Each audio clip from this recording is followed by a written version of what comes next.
everyone, and welcome back to season 2 of Transform 360 podcast, where science meets compassion and where we explore health through a deeply human lens.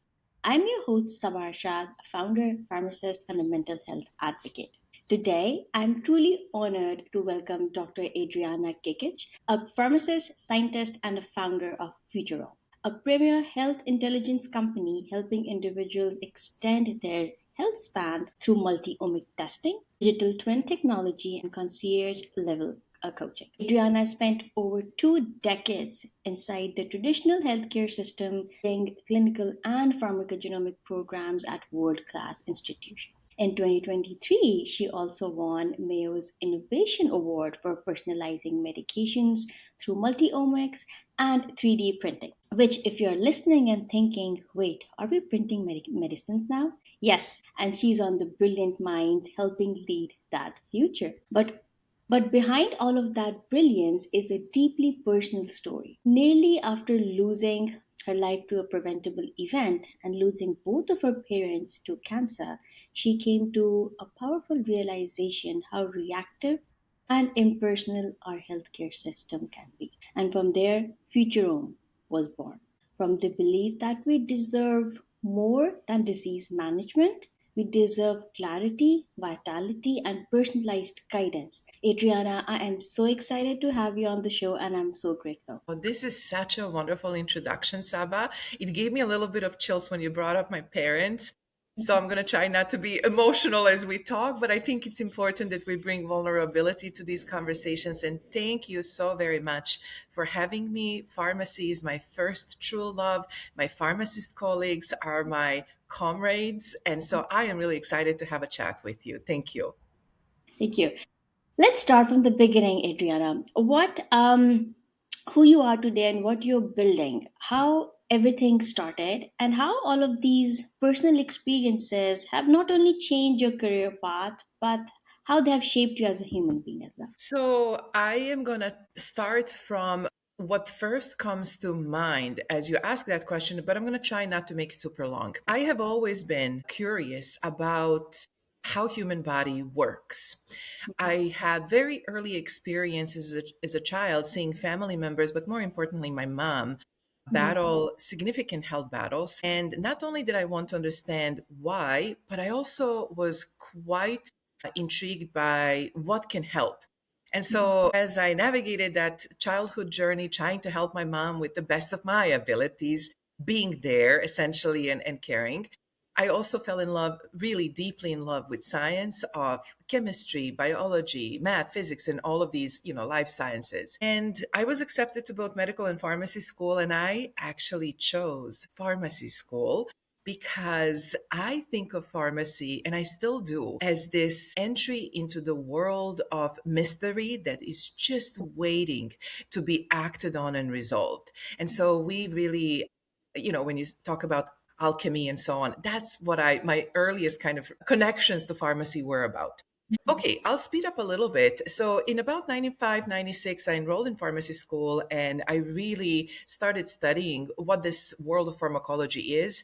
And through the last 3 decades, I developed my own framework of thinking. Think of pharmacology, not about pills per se, but more about what I call original CIA, cellular intelligence in action, because everything is information. That information does something to our body and vice versa. And those are our core principles of pharmacology, pharmacokinetics, pharmacodynamics. So I graduated, worked as a community pharmacy, and I actually wanted to do research and work in academia, but I actually fell in love with community pharmacy because it allowed me to have that direct relationship with people and impact their lives firsthand. So I developed many friendships over the years with both patients and colleagues.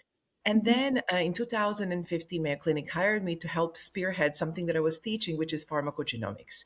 And so I had this enormous privilege and luck to be able to work under Mayo's three shields, really be in a clinical practice, seeing patients Monday through Friday, doing the consults with them at the top of my license because they enabled it. And then also be involved in translational research, which is where I discovered the world of multi-omics, which I'm sure we can touch on later. And then, which really resonated with my philosophy of this cellular intelligence in action, which, to maybe pause here really briefly, is the major element that is still missing in medicine today, and that is viewing humans in their full complexities, which is what multiomics actually represents and allows us to do. And then through that, journeyed into essentially to say, okay, what can we change in terms of the status quo, especially as pharmacists, where we are thought to be, drug experts. Pharmacists are a lot more than just experts who specialize in drugs. We're involved in many different disciplines, including preventative health, which is essentially what my area of interest is, preventative health and longevity. So over that time, I had a life-threatening event in 2021. I decided to do something about connecting the dots that are not connected. I was disconnected from myself. We care for others and we forget about ourselves. And that eventually led me to develop the company that's called Futurome, which is, one of the world's first multiomics-based longevity company focused on health span expansion. Health span simply is number of years that you live in good health. Thank you. That's perfect. Thanks for sharing that. No, we have talked about like multi-omics. I Yeah. understand that different things that involves metabolism, but and genes, but maybe for the listeners, could you maybe make it easy to understand what is multi-omics? Multiomics, you can think of it like an onion. So there are layers to onion. At the very core of the onion, your foundation is your genetics, your genes. It's kind of like a hardware of a computer, right? At the heart of it. Your health is influenced by the onion, including your genes. Other layers of onions is essentially representing of who we are and where we exist. So they represent our internal and external environment. Our internal environment, in terms of the onion analogy, would be your genes. Genes code for proteins or enzymes. That world is called proteomics. Then through cellular metabolism and byproducts of cellular metabolism and these ways that cells communicate with each other, they do that through metabolites. And that world of layer of onion is called metabolomics. But there are many other layers as well. Like maybe many of us here have heard about epigenetics. So if you Yes. think about the genes or DNA, what sits on top of your genes that essentially regulates your genetic expression, turning certain genes on and off, is the layer of epigenetics, and that layer of onion is called epigenomics. Multiomics can also represent, and of course, there are other things like microbiome, the mitochondrial biomarkers, they also all represent these layers of onions. But another layer, a kind of external layer that we all live in, is so called exposome. And that essentially means how the external environment communicates to our built in hardware, genetics, and softwares that we run on, which are these other layers of onions that I just talked about. That's amazing. I love how you summed up everything with an example of onion. And thank you for doing that. Now I would never forget the onion analogy. And onions are good for most of us. So, yeah, there's some exceptions, but yeah. Yeah, that's true. And another thing that you mentioned, Adriana, was you're mostly referred as a longevity pharmacist, right? Yes. What title mean to you? And I understand in today's world, longevity is probably chasing you, those kind of things. So, what, in your opinion, do you think people should think of in terms of longevity? To answer your question directly, what I think of myself as a longevity pharmacist, I think of me as a pharmacist who is involved in putting people at the driver's seat of their health through evidence and these advanced technologies that I talked about. But Yeah. really, what I'm focused on is participatory health through preventative health measures and through precision medicine tools. So, what does that mean? Maybe a little going a little bit deeper. So, shorter, longevity pharmacist, I help people live long and healthy through evidence based solutions that are really primarily founded on this principle of cellular intelligence in action, bringing multi-omics and then acting on that. So, however, longevity medicine, although it's the fastest growing field in medicine, is ill and still poorly defined. There is, you hear about biohacking, you hear about wellness, you hear about prevention, you hear about stem cells and gene therapies and whatnot. My focus is health span expansion And Mm-hmm. what that means, so there is a difference between health span versus lifespan. Health Okay. span is the number of years that we live in good vitality and health, cognitive, emotional, mental, physical, all of that. Lifespan is the number of years that you live. If we can expand health span, we can expand the lifespan. But my primary focus is not expanding the lifespan at the expense of poor health. My focus is expanding excellence in health as much as we possibly can achieve that. And so, how I approach that is leveraging multiomics testing, which is very advanced molecular testing. So, you can think of it like when you go to your doctor, you may Yeah. get, or even if you use like some of these, maybe functional medicine, conventional functional medicine, maybe direct to consumer, you get access to, I don't know, anywhere between 50 to maybe 250 biomarkers, perhaps even your genes, your microbiome, advanced clinical biomarkers. We deal with thousands of biomarkers. Those biomarkers will leverage technology that's called digital twin, which is what we're building out right now. So others also in this space can use that. And then what that does are two important things. One, we can see what's happening at the cellular level before you hopefully end up with one of the four or more horsemen of death, which is cancer, diabetes, dementia, cardiovascular disease, but also other things like autoimmune diseases, which are the fifth kind of leading now, you know, chronic disease that is unfortunately on the rise, especially among younger folks. And then the Yeah. second thing, once we know what's happening at the cellular level, then we can truly design your personalized lifestyle. I'm not only a pharmacist, I have a couple of other degrees, including in nutrition, nutrigenomics, and metabolomics. So, what Okay. we do then is we delineate and develop your six pillars of lifestyle medicine protocol. Yeah. Nutrition, which means not only what you eat based on your biology, but when and how you move and how you exercise. Those are two different things because exercise is more prescriptive. And of course, on that second pillar of movement, rest and recovery plays also an important role. So nutrition, movement, third pillar being sleep, fourth Mhm. being stress reduction, fifth being essentially emotional and mental well-being, and then the sixth one, the biggest one because of my expertise really, is pharmaceuticals. So this would be substances, so avoidance of toxic substances, and also things that you take like supplements and medications that don't fit your biology. And on the flip side of that coin is really development or design of, like, we personalize and make compound supplements that are based on your biology, so nobody else gets the same supplement that you are getting. But then Yeah. also we work very closely with your physician, with specialists, with other team members to personalize your either medications, peptide stacks. I've been in a world of peptides for the last 3 decades. Wow. And, I come from Croatia. BPC, body protection compound 157, for anybody who is in peptides, was developed by my next door university professor. So I have been really in this world for a while. I believe in power of them, but I think we need to be very careful how we tackle them. So that was a long answer to your question. Yeah. But that was amazing. Thank you. Thank you for sharing everything and explaining it so well. You cleared a lot of things. And since you just brought up peptides, I know here in US it's like a new kid on the block. Right, and everyone is taking it. And then we talk about the research use only. Some of my patients are taking it. Let's talk about what are peptides and can they actually help us? I love this topic. As a matter of fact, right after our conversation here, I'm going to be recording a lecture. I'm a faculty at Geneva College of Longevity Sciences, which is one of the world's first longevity master programs. So I'm, as a matter of fact, recording a lecture on peptides and compounding just right after this, chat for us. So I love this question. Okay, And every time I was in your class. well, maybe in future.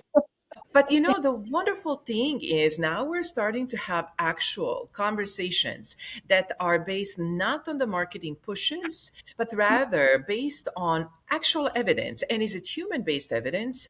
Or is it evidence that comes from animal studies? Because a lot of the peptides that I have seen over the past, especially now 3 or so years, have questionable evidence behind them. What are peptides? Peptides are small molecules. You can think of them like little pearl necklaces. Each of those beads of the pearl necklace is an amino acid. So it's essentially just chains of amino acids, but they're not big necklaces. They're Oh, small necklaces, dainty. They're a smaller number of amino acids as opposed to big, bulky, amino acid, number of amino acids, which would make up protein. So peptides are kind of babies to proteins. yeah, So can they be helpful? Absolutely. One of my favorite peptides is yeah, oxytocin. We have internal built in pharmacies. We are divinely designed in that way, meaning, we have peptides that our body naturally make all the time. They are really important messengers, communicators, regulators, and so on. And of course, insulin is a peptide as well. Insulin is essential to life, and individuals with type 1 diabetes who unfortunately through either autoimmune condition or genetic and autoimmune kind of conditioning ended up with pancreatic cells being destroyed and insulin, which is made by those pancreatic cells, no longer able to be made. They end up with type 1 diabetes because they cannot make insulin. And so, one of the greatest medical discoveries in the past 2 centuries really has been insulin, because we have taken those people, gave them a cure in a way, not fully, but gave them a lease on life. Okay, so those are a couple of examples of built-in peptides. There are many, many others. But there are yeah, also peptides now that have entered more research world and also clinical world. One of the most obviously obvious ones would be GLP-1s. yeah, GLP-1s are glucagon-like peptides. Body naturally produces them, and they are obviously used for diabetes management, weight loss management, and what we're discovering with those drugs, because they are FDA-approved drugs, yeah, is that they have also enormous neuroinflammatory reduction ability. So they can help with certain chronic diseases that if you have diabetes, you know that you're in increased risk of cardiovascular diseases, heart attacks, strokes, dementia. Dementia is known as a type 3 diabetes.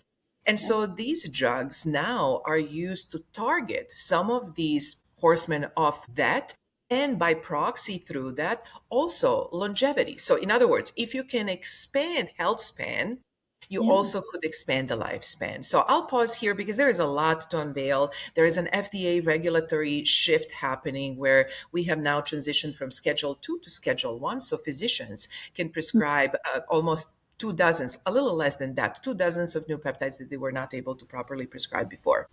Okay, that's good to know. Thanks for sharing that. That's amazing.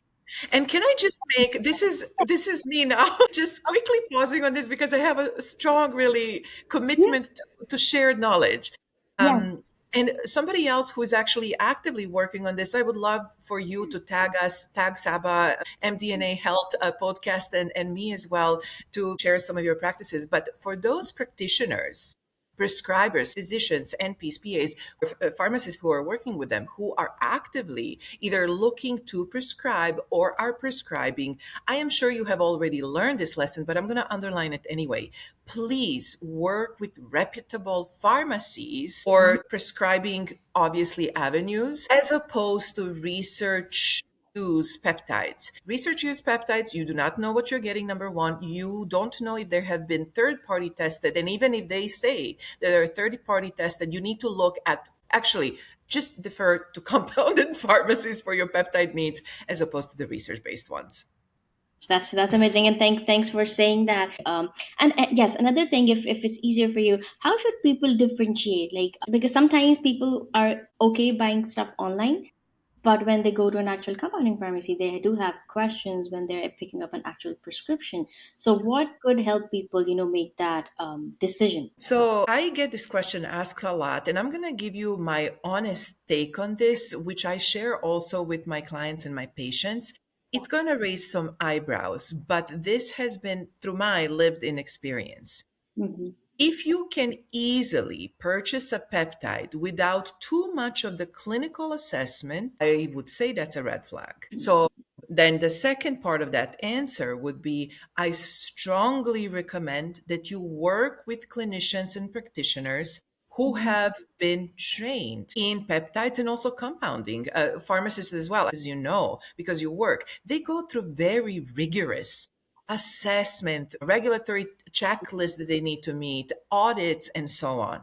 Yes. And so I would say those two things. Look for how easily accessible is this. If I'm buying this online, there is no clinical assessment of any sort. That's a red flag. Number Yes. two, look for the provider and prescribers who know this world. Have you been trained? What training do you have? What certifications have you completed? Because right now it's still, again, a bit of a wild west. And Yes. then the third thing that I would recommend to my clinician colleagues, healthcare professionals, Yeah. please make sure that you're treating an individual, your patient, who is sitting in front of you. Because if you are deferring to somebody else's protocol just because that protocol works for somebody else, that doesn't mean that that's going to work for the person that you are sitting across. This is why our company tagline is actually what I truly believe in, and that is know yourselves, know Yes. yourself. And Yes. so that means if you're going to be prescribing peptides, you need to have also your own clinical checklist, clinical biomarkers. What else? If I'm prescribing something related to gut microbiome, have I looked into that? Do I know what I'm measuring? Because if you don't measure, you don't know how you're going to manage it. And so I would maybe, I'm pontificating right now, but that would be my take on that. Yes, thanks for sharing your honest opinion. I really appreciate it. Another thing that was coming to my mind, similar to, I understand with the multiomics world, a lot of people do not still understand it. Same as like pharmacogenomics, we use it as a tool. We're not replacing something, or it's not like a silver bullet, but it just helps us as a tool. And I know there are some certain limitations, right? So Mhm. currently with multiomics, what do you think? Are there any maybe data analysis or maybe computational limitations that because of that they are not becoming mainstream? Yes. Yeah, there are lots of limitations. Okay, We're okay. going, yeah. I'm gonna just frame the answer in this way. Sure. This is something that I'm really involved with, and this is something Okay. that I'm actively working on with other colleagues who know a lot more about this than I do. I'm a clinician researcher. I'm not a data scientist, but let me tell you, Saba, for the past 3, 4 years, Hmm. it's been a lot of learning, like self-directed learning, understanding the world of data. I'm right now with the company with Futurome. We're knees deep in something called data ontology. I can expand on this if helpful, but essentially you can think of it like this. Data is oil. I actually just attended, we're in midst of so-called Arizona Tech Week. I'm giving them shameless plug-in because they're amazing.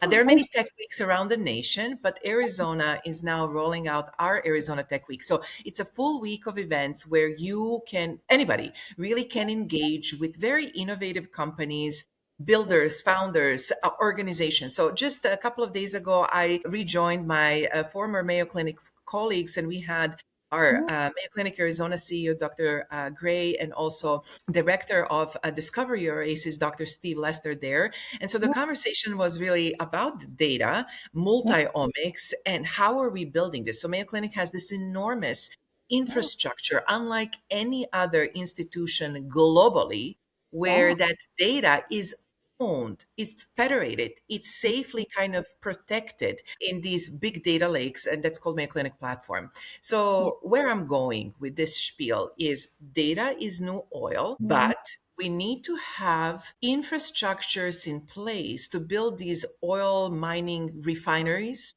where Mhm. that crude oil, crude data can be translated into something that actually means clinical impact. That brings me to your question. Multiomics is still years from being implemented into clinical practice the way that we implement clinical testing. And I'll give you kind of my chip on the shoulder, which really it's not, but just to illustrate how slowly Yeah. things move.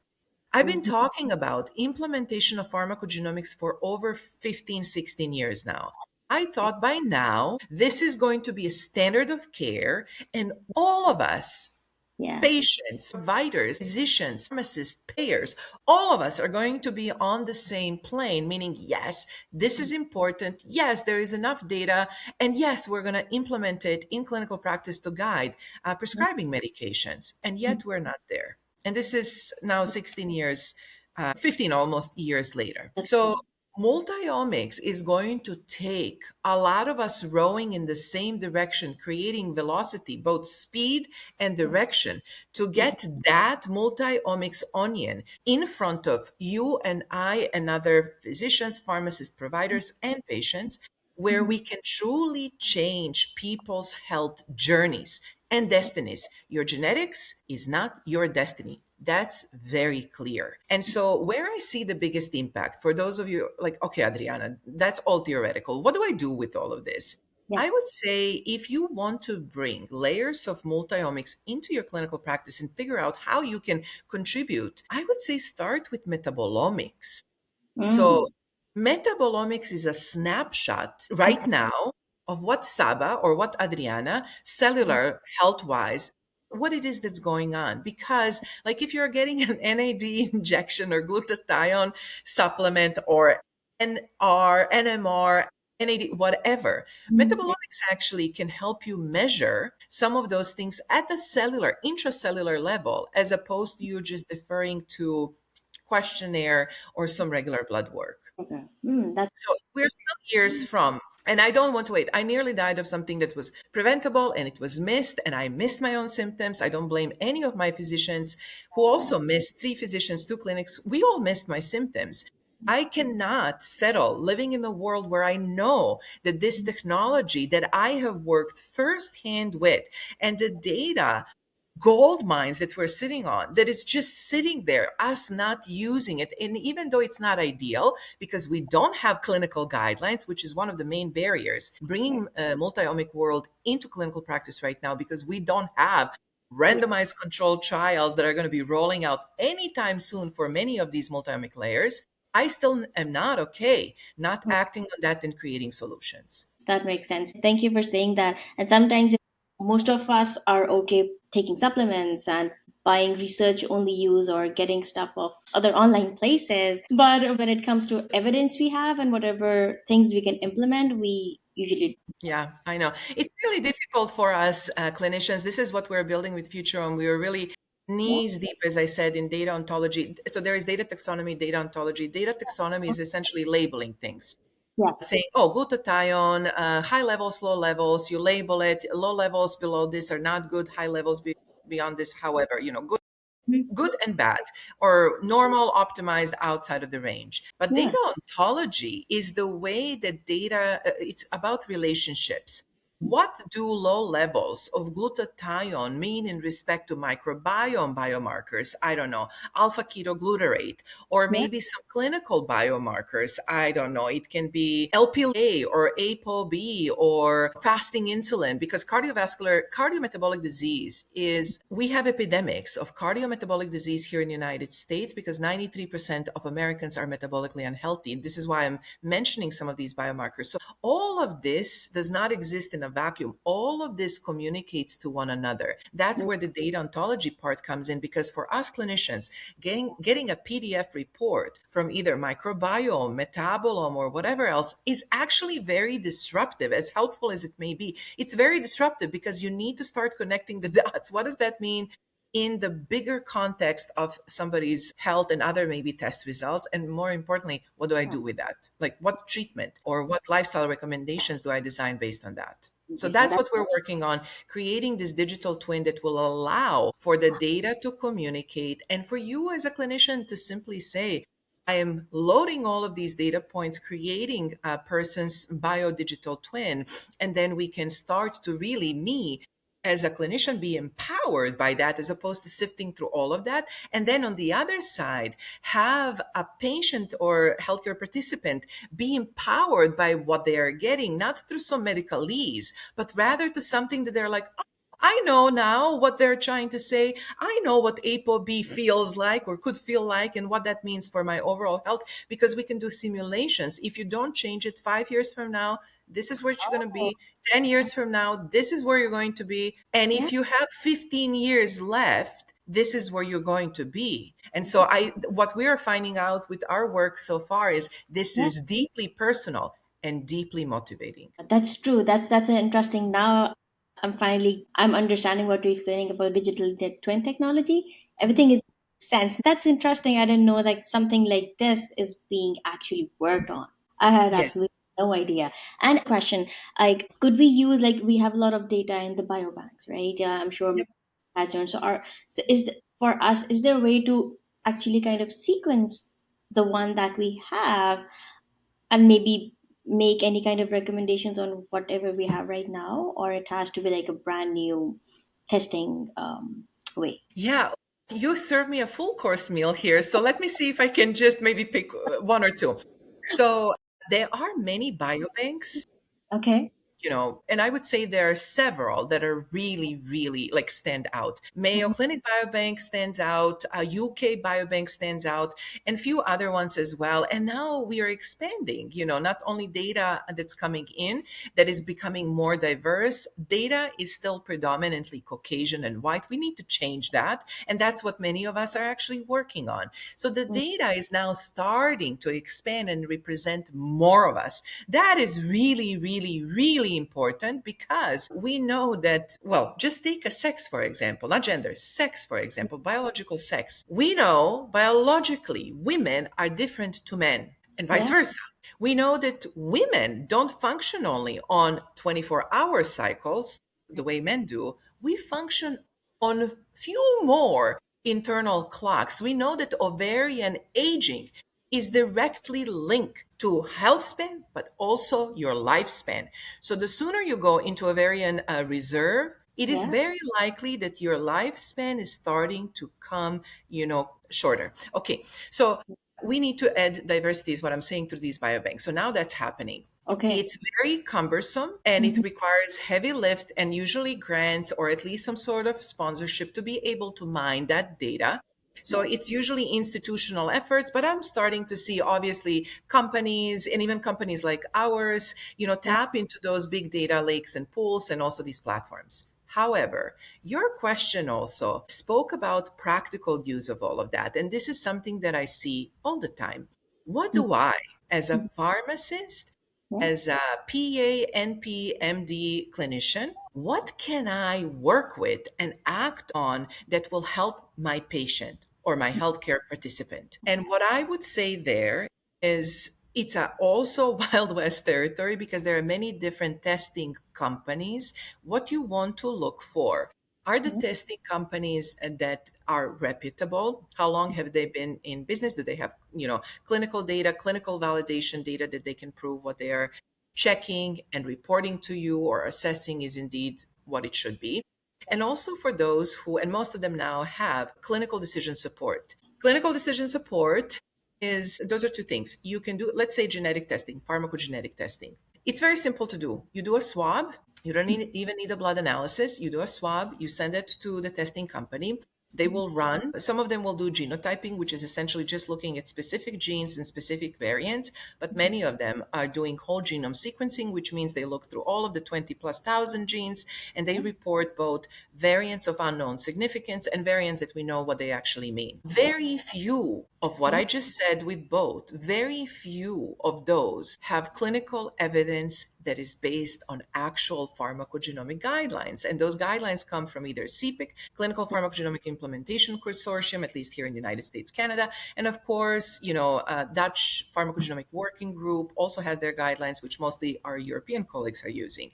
So there Yeah. are not too many genes or variants that you can check for that you as a clinician will know what to do. For example, if I'm prescribing metoprolol and somebody is a poor CYP2D6 metabolizer, which is one of the metabolizing pathways, do I prescribe that?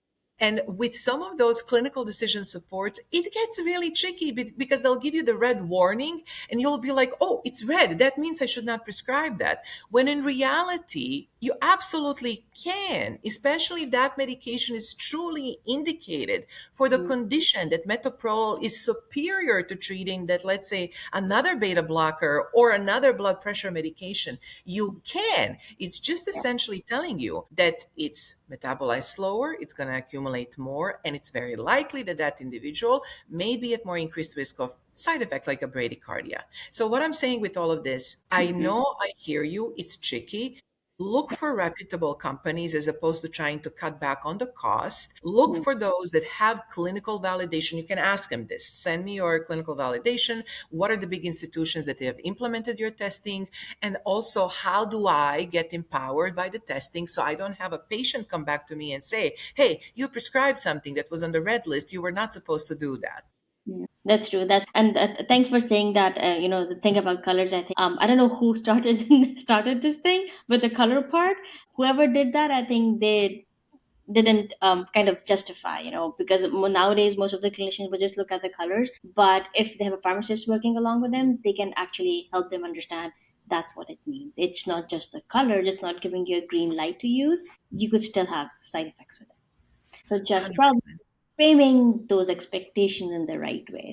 I mean, it's really difficult to report on all of this because I think many companies also wanted to make this direct to consumer because education was really low. Actually, a lot of this is consumer driven, market. And I was going to say this semi jokingly, Yeah. really, but I mean it. Pharmacogenomics is pharmacology on steroids. Make friends with your pharmacist colleagues, and really, for the most part, they should be your first line of understanding what this is. And so I'll leave it at that. And really, it's no different than checking for drug-drug interactions, but pharmacists do a lot more than check for drug-drug interactions. You can do that on your own. I think pharmacists really look at all of this universe of what I called cellular intelligence in action and then personalized treatments, medication treatments as well based on that. That's true. That's true. Thanks for saying that. The last question would be, I've tried to sum it up by mitochondria, mitochondrial health. I don't think those were the important things I could not miss the first time, Adriana. So for mitochondrial health, I know there's still, again, a lot of noise. There are a lot of supplements out there, and mitochondria are like little powerhouses that do give us energy. And I understand mitochondrial biogenesis is important. A certain type of exercise is important. Now we are getting into red light therapy and cold plunge and saunas. Those are few things that I experienced. I went to Iceland probably 2 or 3 years back, and I was amazed to see how they're actually implementing all of this. I've heard about Norway, Finland places. I think a lot of places in Russia. I think it's Serbia and those places. It's really cold, and how much supplements actually help. That's another thing. If we can't measure anything, that's Oh, another. yeah, I actually love talking about mitochondria.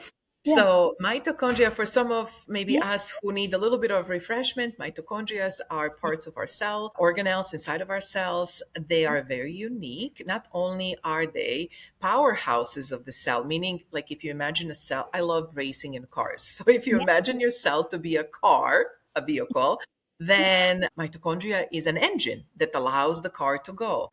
It makes energy. Mitochondria do a lot more than make energy. They're also very unique because all of our mitochondria we inherited from our mothers. There is a genetic material. We have two sets of genetic materials. All humans do. One is the nuclear DNA found in cellular nucleus of the cell. Mhm. This is what you got, six chromosome, half from your mom, half from your dad. That's Yeah. nuclear DNA. However, mitochondria has its own DNA and it doesn't look double helix. It is Yeah. actually circular. And there is about 3 dozens of genes, about 37 of genes that at least so far we have Yeah. delineated. Uh-huh. And sometimes, if you have mutations on those genes, you can end up, it's either incompatible with life, or you may end up, unfortunately, with some of those childhood diseases because a lot of that mitochondria is essential, and some of those genes could, unfortunately, shorten really your lifespan. Most of us who are kind of living our lives third, fourth, fifth, and beyond decades Yeah. don't obviously have that, but we accumulate a DNA damage that's happening in nucleus, but it's also happening inside of our mitochondrial DNA.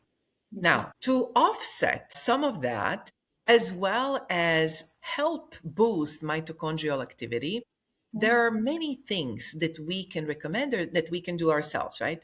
Yeah. So you mentioned few of them: the sauna, cold plunging, supplementation, even certain medications, practices, and so on. I will maybe comment in a way that I see in my practice and something that I deal with on a daily basis.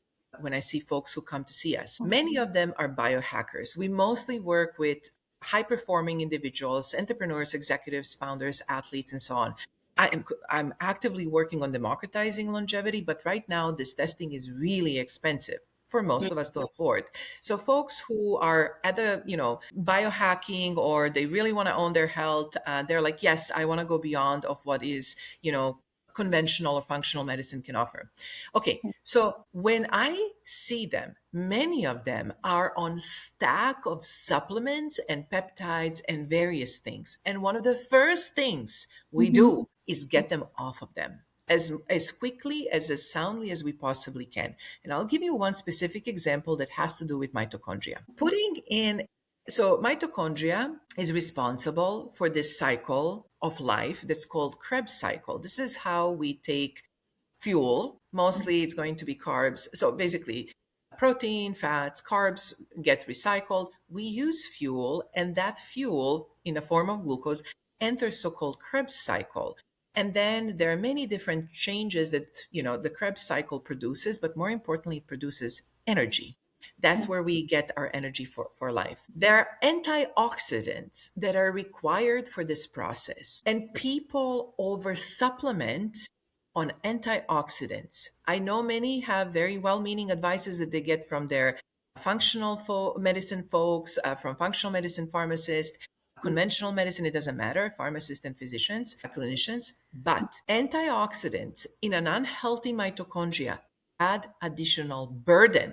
And it's very common that when we get people off of the multitude of those antioxidants, they actually feel better. That is not to say that there are not certain antioxidants, be it a glutathione or maybe NR. I mean, NR is really not just that, but certain compounds, let's call it that way, certain compounds that can help mitochondrial activity. So what I'm trying to say, your supplements need to be personalized to your mitochondrial function. There are emerging mitochondrial tests that are going to be coming into clinical practice in time from now. There are some of them that are available in direct to consumer realm, Okay. but there are also clinical tests that you can use as by proxy tests to assess that mitochondrial activity. And the short of it is this: if you are inflamed, your mitochondria are struggling. And even a very plain test that all of us can get, high sensitivity C-reactive protein, if that is higher than 3, your mitochondria are struggling. So then you need to think, which part is struggling? Do I need to give soil? And that's going to be actual nutrition with nutrients, and then certain minerals and vitamins and whatnot, and maybe even slight doses of targeted antioxidants, maybe even peptides, medications. GLP-1s have been shown to actually improve mitochondrial activity through the reduction of chronic inflammation and other impact on other so-called 12 hallmarks of aging, which is where this whole field of longevity is resting on. And as a matter of fact, it's no longer 12. We're entering 14th, 15th now hallmark of aging. Inflammation has always been a culprit to everything. Yes. To everything. Oh my God, that's amazing. Thank you for sharing that. Yes, go ahead. I was going to say, but I mean, there are certain companies that have been kind of leading the charge. And just because it is a company, I don't diss them. I really look at the science. I look at the data. I look at the evidence. Is this replicable? Where is this coming from? Where was it tested? Is it diverse? Age, sex, like what else were these folks doing? So there is a compound that's called urolithin A, which is obviously now commercially available product, but urolithin A is something that's produced by your body. It's something that can be acquired through either like compounding of the supplements. You don't necessarily have to get them just by a specific company. But I want to recognize that there are targeted supplements or compounds that we are actively looking at and just waiting for maybe a little bit more evidence to come through so we know how to leverage them for Saba, for Adriana, for John, for whoever. So it's personalized. That's amazing. Thanks for saying that. So currently we do have certain tests out there that could probably test our mitochondrial health, and the biggest one that we always get is probably the C-reactive protein. I would say C-reactive protein. There is also antioxidant and redox biomarkers. I like to understand not isolated biomarkers. I Okay. like to understand the soil, meaning Hmm. foundational levels where we have a lot of data and science and evidence and even guidelines. If Yeah. your cardiometabolic health is not in good check, you have a problem. If you have an autoimmune condition, you have a problem. So it's just going to be a matter of like stratifying and getting those specific phenotypes to say, if you have X, Y, and Z, then Yeah. X1, Y1 and Z1 is going to be your treatment for you, Saba. Wow, that's amazing, Adriana. This has been such an amazing conversation. Personally, I've learned so many things, and you have clarified a lot of things that I had in my mind. So thank you for doing that. I'm happy to hear that. And of course, thank you for your really insightful questions. Yeah, thank you. Now, before we close, Adriana, I always love to have like a quick rapid fire round, Oh, and yeah. you can answer with the first thing that comes to your mind. Okay, let's start. Coffee, tea, or matcha? Tea, Okay, perfect. Do you like herbal teas or black teas? herbal teas. I am Herbal. a queen of herb. I have a apothecary in my Oh, kitchen. This is oh what I my want to do when I grow up. god. Okay. Oh my god. Basically, plant things and just make my teas. Okay. That's awesome. Which one? A quote or belief that grounds you when things feel heavy. What would I tell to myself if I were my own child? That's very nice. Okay. Because everything, life is just a movement, it's continuous change. You require resilience, being adaptable, being flexible in terms of adapting and thinking, but having really strong core compass of beliefs, meaning values. Like, your integrity has to still be intact. But during those tough moments when I question, my gosh, is this really worth it? Or am I thinking in the right way? Or because I am so committed to what I'm doing. And I think many of us can recognize ourselves. I hate using labels, type A, whatever you want to call this. It's Yeah. just being present and being engaged. And I am not somebody who knows how to do things halfway. And so I am fully in many, many different eggs in a basket. And so I've experienced burnouts through life. And that's my continuous like course correction. I know how to recognize that. If I were my own child, what would I tell me right now? Is this the right way to go about it, things or not? Is it worth it or not? And then I drop it essentially or pursue it. That's an amazing mindset. Another thing, one daily non-negotiable for your own health. I have several. Okay. Morning walks are a must. Okay. Time in the morning, I'm a morning person. So Yeah. I write a lot. It doesn't have to be journaling. I do something called interstitial journaling. So Okay. for many of folks, and I have a lot of patients and clients who have ADHD, doing just a checklist, to do checklist can be helpful, but interstitial journaling where you're writing in a moment, I have done this, I have done this, and then you can reflect on that at the end of the day and actually feel that you're not only just busy, but start to recognize patterns where I can trim off some of my activities, where my time is mismanaged in energy, and where I need to maybe build a system so I'm effectively using that time. I'm a firm believer in that, and I do it every single day. Morning walks and then dumping, you know, stuff from my brain. That's amazing. One word your closest friends would use to describe you. Nurturing. Okay. If you could give your younger self one piece of advice, what would it? Be more kind to yourself. That's interesting. That's probably the third or fourth time people have repeated that. And why would you say that? I say that because I see that in a lot of us. We are conditioned by our cultures, Mhm. families, communities. I am a refugee. I came to this country. I lived through a civil war. I came to this country as a refugee. I'm an immigrant. I live very stereotypical immigrant life. But, my parents were incredibly supportive, but they also had high expectations. And so I have very high expectations of myself. And therefore, I also don't know how to do things halfway. It's either I do them or I don't. And through that process, I am my biggest critic. Call it perfectionism, call it whatever this actually is. I think it is helpful. It's a Mhm. tool that can be used, but it should not be the foundational pillar. It can be something that in a moment can serve the purpose. I think true. The true self emerges when you can sit in those uncomfortable moments and accept it, let them wash over you, and still continue. So I would be kinder to myself because with that comes more courage in being your true self. Wow, that's amazing. And thank you for being honest. I appreciate it. Always. Yeah, a simple moment lately that brought you some real joy. My greatest joy in my life. actually is my family. We have a son who is 9. He's getting into the world of racing. We just attended an event last night where he met with race car drivers. My husband also my husband is an executive, but he races. We're actually just going to be in That's Las cool. Vegas with his racing team. So this brings me a lot of joy because I get really easily wrapped up in what I'm doing because I truly love what I do. Even if I was not getting paid, I would be doing exactly this.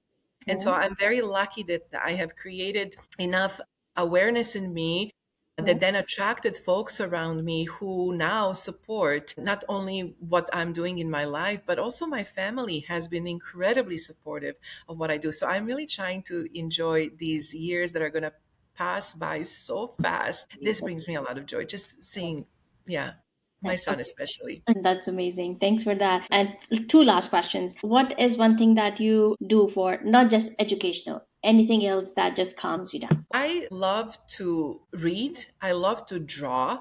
I love to paint. I love music.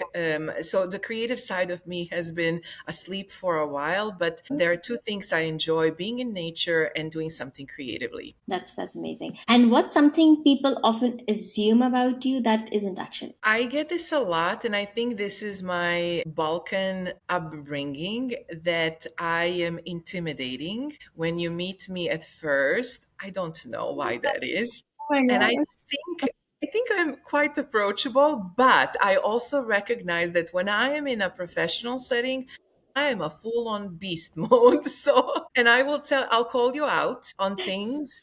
I'll call me out on things because I am genuinely interested in moving forward, but Yeah. really like I am allergic to mediocrity. Oh my god. And I love how honest you are. But don't get me wrong, like I have plenty of things that I do that are super mediocre. And that's really reflection of what I'm trying to say. Yes. There is a lot here that there is an opportunity for you to change, lady. That's amazing, and I think people like you are like a treasure in our life because most of the people would just fake their way through the. Although we haven't met in person, I've only met Jerry Nicholas, and you both are the only two people that whenever I've reached out through LinkedIn, you have always helped. And I can't tell you how much that means. Even now, it's been like so many years. Every time I reach out, you would always respond. So I really appreciate it. It means a lot. You are so incredibly kind and also very supportive as well, Saba. Thank you for those amazing words, kind words. I want to say I have been following we met obviously through LinkedIn. So whatever I know about you mostly comes from that world. And I've been following your journey as well. I'm a huge supporter. I really love my pharmacist colleagues. I encourage all of us to get to your true self professionally as well. Think about what it is that really speaks to you in terms of curiosities, not just passions, like curiosities and problems that you can go and help solve.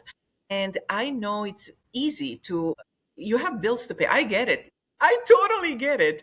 I even self-financed my own company. I did not get any outside funding. It was just like hustle and hustle and hustle.